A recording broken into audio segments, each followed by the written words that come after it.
السلام علیکم ورحمۃ اللہ وبرکاتہ۔ ناظرین، آج ہم جانیں گے نماز پڑھنے کا طریقہ کیا ہے، نماز کس طرح پڑھنی چاہیے جو ہماری نماز مکمل طریقے سے ادا ہو جائے۔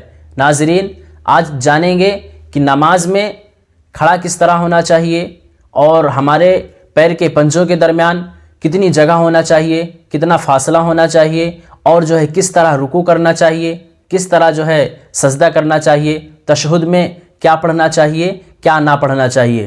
ناظرین، جاننے سے پہلے اگر آپ ہمارے چینل میں نئے ہیں تو چینل کو سبسکرائب کریں، بیل آئیکن بٹن کو آن کر لیں۔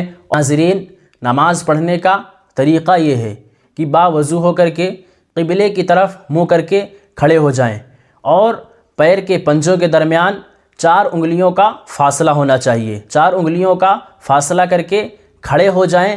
اس کے بعد اپنی ہتھیلیوں کو کانوں تک لے جانا ہے اور اپنے انگوٹھوں کو کانوں کی لو سے لگا دینا ہے یوں، اور اپنی ہتھیلیوں کو قبلے کی رخ کرنا ہے۔ اس کے بعد آپ کو نیت کرنا ہے۔ آپ فجر کی نماز پڑھیں تو فجر کی نیت کریں، ظہر کی اگر آپ نماز پڑھیں تو ظہر کی نیت کریں، اگر آپ عصر کی نماز پڑھیں تو عصر کی نیت پڑھیں۔ آپ جو بھی نماز پڑھیں اس کی نیت کریں۔ اس کے بعد اللہ اکبر کہتا ہوا ہاتھوں کو نیچے لائیں اور ناپ کے نیچے باندھ لیں۔ اس کے بعد ثنا پڑھیں، سبحانک اللہم وبحمدک وتبارک اسمک وتعالی جدک ولا الہ غیرک۔ اس کے بعد تعوذ پڑھیں، اعوذ باللہ من الشیطان الرجیم۔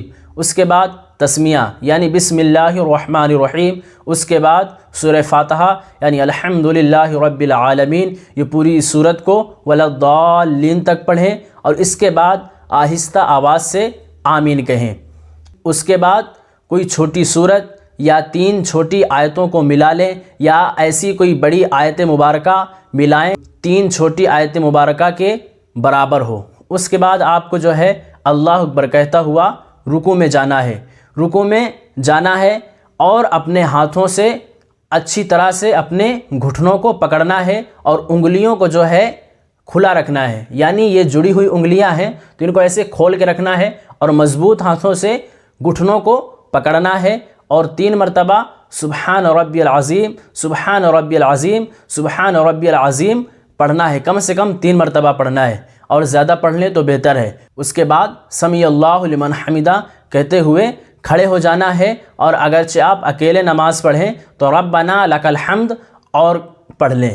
ناظرین، اس کے بعد آپ کو سجدے میں جانا ہے۔ اللہ اکبر کہتا ہوا سجدے میں جانا ہے تو سجدے میں اس طرح جانا ہے کہ پہلے آپ کے گھٹنے زمین پر لگیں، اس کے بعد آپ کے ہاتھ زمین پر لگیں، اس کے بعد آپ کی ناک زمین پر لگے، اس کے بعد آپ کی پیشانی زمین پر لگے، اور آپ کی ہاتھوں کے بیچ میں ناک کو رکھنا چاہیے اور اچھی طرح سے ناک اور پیشانی کو جما لینا چاہیے۔ اس کے بعد بازوؤں کو کروٹوں سے الگ رکھنا ہے اور پیٹھ کو رانوں سے الگ رکھنا ہے، ٹانگوں سے الگ رکھنا ہے اور ٹانگوں سے پنڈلیوں کو الگ رکھنا ہے۔ یہ جو بھی اعضاء ہیں، جو بھی جوڑ ہیں، ان کو الگ الگ رکھنا ہے اور پھر سجدہ کرنا ہے، اور سجدے میں پڑھنا ہے سبحان ربی الاعلی، سبحان ربی الاعلی، سبحان ربی الاعلی۔ اور آپ کی انگلیاں ہیں سجدے میں 3 انگلیاں پیروں کی کم سے کم قبلے کی رخ ان کی پیٹھ ہونا چاہیے۔ سجدے سے اٹھنا ہے اور آپ کو اپنے داہنے پیر کو کھڑا کرنا ہے اور اس کی 3 انگلیوں کو موڑ کر کے ان کی پیٹھ قبلے کی رخ کرنا ہے، اور بائیں پیر کو اچھی طرح سے بچھا لینا ہے اور بیٹھ جانا ہے۔ پھر دوسرا سجدہ کرنا ہے اللہ اکبر کہہ کر کے 3 مرتبہ جو تسبیح پہلے سجدے میں پڑھی ہے وہی تسبیح پڑھنا ہے۔ پھر اللہ اکبر کہتا ہوا اب اٹھنا کس طرح ہے؟ آپ کو پورے قدم کے بل نہیں اٹھنا، بلکہ آپ کو یہ آپ کے پیر کے 10 انگلیاں ہیں ان میں طاقت دے کر کے آپ کو اٹھنا ہے، کھڑے ہونا ہے، آپ کھڑے ہو جائیں اور پھر جیسے یہ پہلی رکعت پوری کی ہے ویسی دوسری رکعت پڑھیں، اور اس کے بعد تشہد کے لیے بیٹھیں اور التحیات للہ پڑھیں، اس کے بعد درود ابراہیمی پڑھیں، اس کے بعد دعائے معصورہ پڑھیں، اس کے بعد سلام پھیر۔ السلام علیکم ورحمۃ اللہ، السلام علیکم ورحمۃ اللہ۔ اس طرح جو ہے آپ سلام پھیریں۔ یہ مکمل ہے نماز پڑھنے کا طریقہ۔